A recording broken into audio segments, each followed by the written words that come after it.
We must guard against the acquisition of unwarranted influence, whether sought or unsought, by the military-industrial complex. Disseminate propaganda to influence people's minds, and this is a major function of the CIA. Hussein and his regime are concealing their efforts to produce more weapons of mass destruction.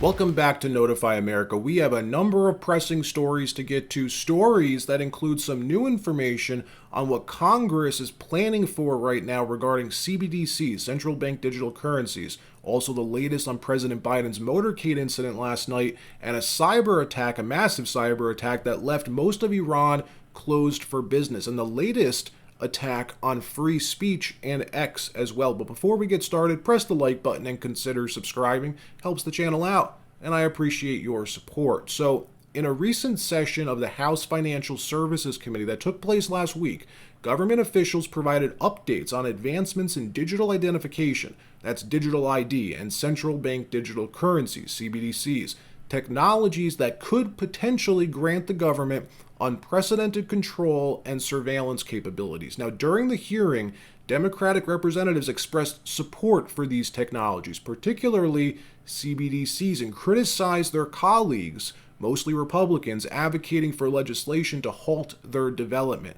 Representative Bill Foster, a Democrat from Illinois, enthusiastically endorsed digital IDs, positioning them as a means to mitigate the risks associated with artificial intelligence. He commended digital ID systems in countries like India, Estonia, and Korea, emphasizing the benefits of a secure, biometrically synced ID linked to smartphones for remote verification, cost savings, fraud reduction, and protection against deepfake identity fraud. All those things he mentioned. Now, is that true? Yes, there's obviously benefits with digital ID, but there's a lot of downsides which were omitted from much of the hearing. Now, during this hearing, he went into the potential benefits, right, of digital IDs, like I just mentioned, and how much of a benefit he also said it would have been if we had all of this during the pandemic, if we had it all in place during the pandemic, which we all know what that looks like, how China rolled this out during the pandemic and what it looked like over there. You were only allowed out of your house or into stores if you were up to date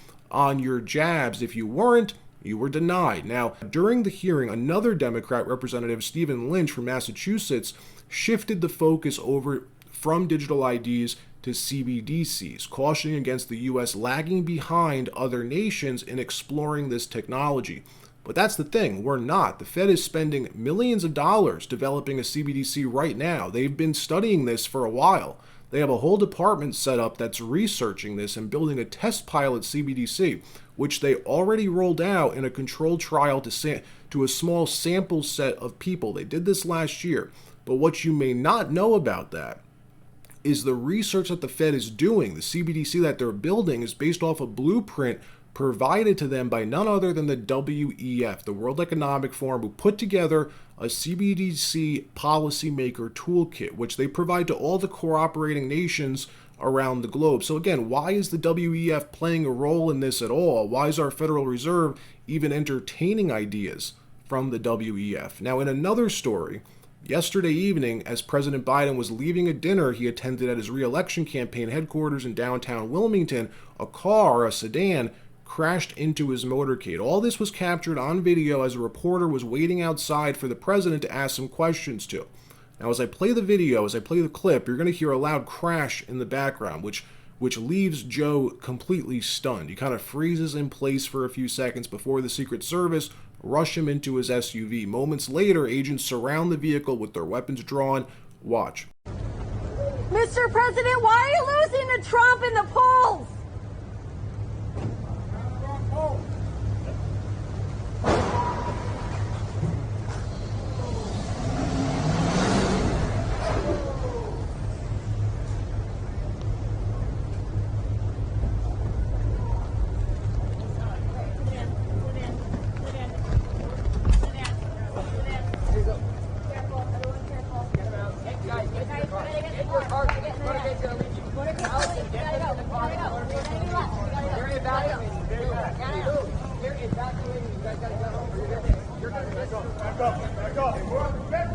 Back up.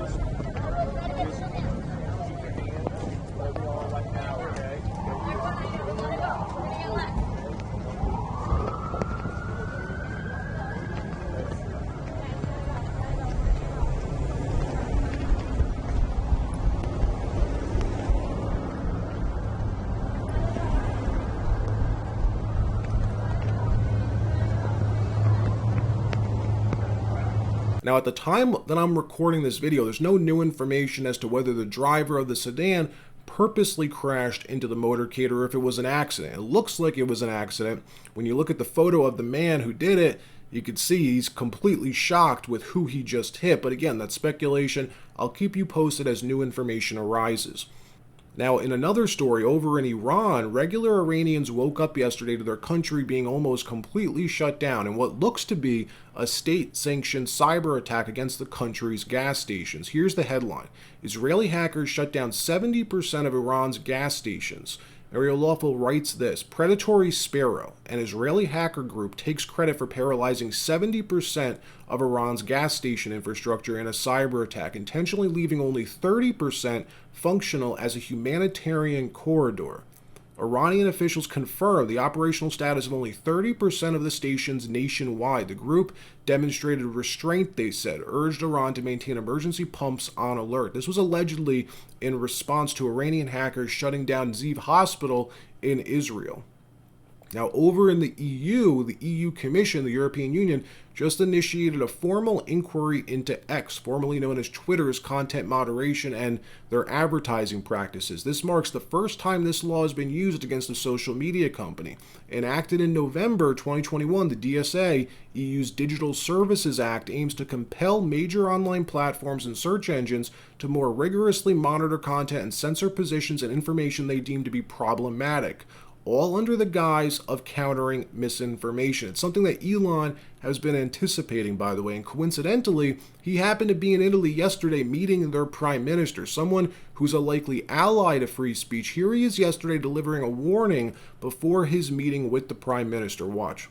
About, you call it the woke mind. Yes, it's the name you gave to that, woke mind that virus, illness, woke mind illness. What's that virus? Yeah, so It's coming to Europe. I have to advise you, huh? yes, well, this is not something you should import from America.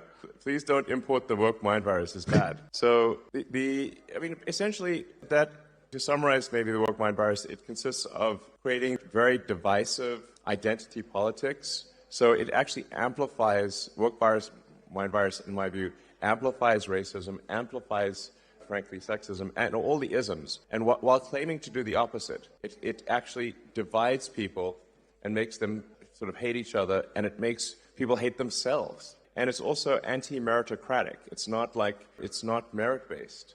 So you want to have people succeed based on how hard they work and the talents, not who they are, whether they're man, woman, what race or gender, that stuff is all it's an artificial mental civil war that is created. And it's not, and let me tell you, it's no fun, okay? It is like woke mind virus and fun are incompatible. There's no fun in that. No joy. Woke mind virus is all about condemning people instead of celebrating people. Like when in the woke, it just doesn't celebrate. It's all about condemning and being divisive and being just, I think it's just evil, frankly. Really? Yeah, it's bad. And realize the United States is the only country left that has real free speech, or is supposed to have real free speech. Even our Western allies like Europe, Australia, even Canada have been successfully passing legislation these last few years to criminalize speech, give the state more leeway as to who and why someone or something someone says is a crime or is punishable. In the UK, for instance, people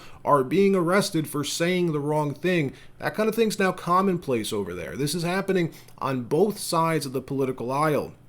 Anything that's somewhat uncomfortable seems to fall under hate speech. We're seeing the same thing happen now to pro-Palestinian protesters, saying certain phrases that don't actually threaten anyone still get them arrested. This is what happens when you have weak politicians who have no principles and are impacted by groupthink. They just do what they're told. And if you think they don't want to do the same thing here, think again, because they've been trying to expand the definition of hate speech for years now. We're seeing politicians this month trying to say that the phrase "from the river to the sea" is considered hate speech. All of this is just crazy. Controlling speech at all is crazy. All right, that wraps up this episode. Press the like button and subscribe.